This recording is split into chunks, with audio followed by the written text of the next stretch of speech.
आप सभी दोस्तों का स्वागत है हिंदी अपन क्लासेस यूट्यूब चैनल पर। मैं आपका दोस्त महेंद्र कुमार फिर से एक बार हाजिर हूँ। हम बात कर रहे थे पशु परिचर यानी भाग बे की, जिसमें हमें कृत्रिम गर्भाधान हो चुका है।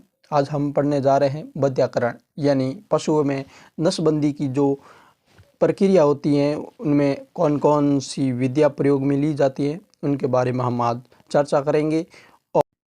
अगर आपको इस क्लास के नोट्स चाहिए तो देपन classes Telegram channel join कर लीजिए। वहां पर आपको इस वीडियो की पीडीएफ उपलब्ध करवाई जाएगी।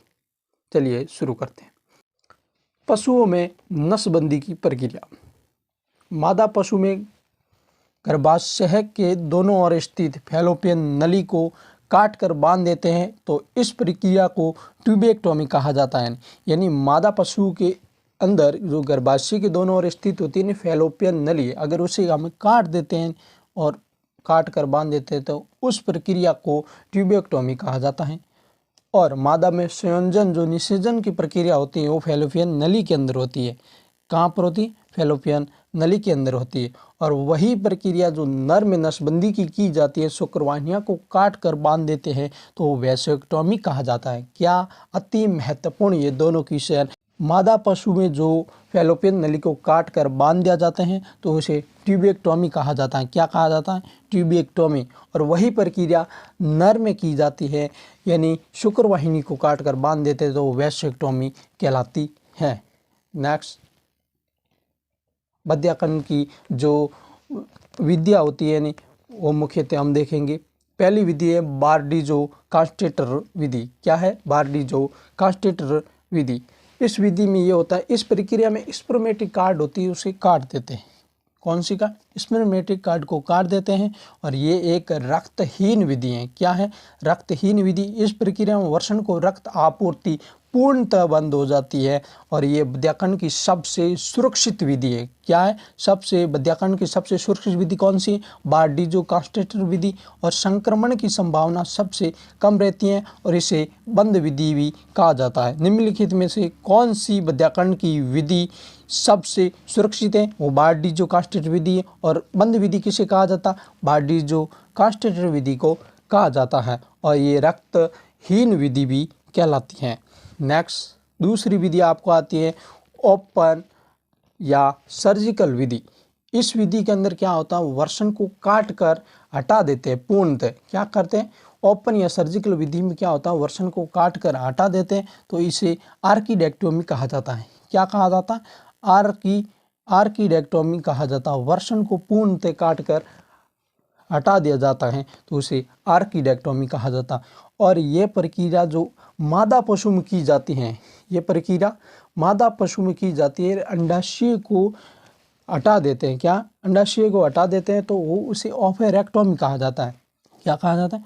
ओफेरेक्टोमी। ओफेरेक्टोमी कहा जाता है और ये प्रक्रिया मादा में की जाती है। और तीसरी प्रक्रिया है हमारे यहाँ पे ये इलास्टेटर रबर रिंग विधि। क्या? इलास्टेटर रबर रिंग विधि है। इस विधि में क्या होता है? 3 माह से कम उम्र के नर पशु के वृषण पर रबर रिंग चढ़ा दिया जाता है। क्या? 3 माह से कम उम्र के जो भी नर पशु होते हैं तो उनके वृषण पर क्या चढ़ा दिया जाता है? रबर चढ़ा दिया जाता है और जिसे वृषण को रक्त आपूर्ति धीरे धीरे उस वृषण को रक्त आपूर्ति बंद हो जाती है और यह एक सबसे दर्दनाक विधि होती हैं।